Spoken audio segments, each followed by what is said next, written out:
borders, someone who might be doing that as of this night. Sheriff of Goliad County, Texas, Sheriff Roy Boyd is with me today, and the chair of the Border Commerce and Security Council, Nelson Balido. Gentlemen, welcome in. Great to have you. And following 45, you just heard there, the leading GOP candidate, primary day in Florida. Florida is also being, expected to have a surge of Haitians. This immigration issue is every state. I'm going to start with you, Sheriff. Tell us about what this means now. You got the go-ahead from SCOTUS. Will something change right now this evening in your county? Well, I'll tell you, we've been enforcing the laws that are on the books ever since this invasion began under the Biden administration. But I will tell you that the ability to enforce Senate Bill 4 is something that's going to be extremely beneficial for those counties that are down along the border and those that have a checkpoint within their jurisdiction. That's where this law is really going to shine, because it's going to help to put an end to a lot of these people that are coming through around the checkpoints, around the port of entries, and entering into the state of Texas illegally and trespassing on private property and denying the constitutional rights of the landowners throughout the state of Texas. I know your family's generational in Texas. You care a lot about, safety there and the law. And, Nelson, in the final moments we have here, Denver, Massachusetts, New York, Chicago, migrants being released from shelters or committing horrific crimes against minors. You don't have to be in Texas to know that there's a serious issue here. No, you certainly don't. You don't have to be in Texas.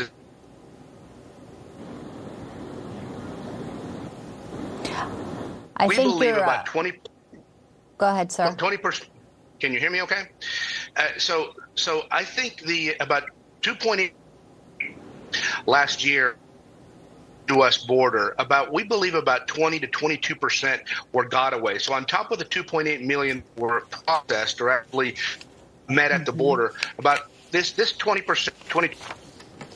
That's what I think that Senate Bill 4 really is going to be enforcement. In other words, if people are actually coming through the ports of entries through the CBP-1 program, about 1,500 per day that actually get appointments legally, then you have the others that are just going to the border, turning themselves in. Those are being also processed through different ports of entries or in between the ports of entries, and those then are released in the United States. Yeah, well, the gotaways are an issue. I have final 30 seconds, Sheriff. The people who aren't turning themselves in. That's what Donald Trump was just saying. These are people from all around the world, and we know it, and they have ties now even to Hezbollah and ISIS, according to Ray, operating. Final 10 seconds to you, Sheriff Boyd.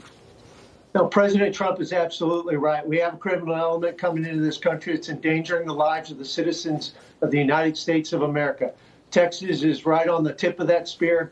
And thanks to Governor Abbott, we've been fighting it since day one, and we're going to continue to use everything we legally can to bring this to an end. We know you are. Thank you, Sheriff Nelson, as well. Appreciate you both, gentlemen. And we'll see you back here soon. We're watching it closely, as we have been for years, the border invasion here on NewsMax. Thank you.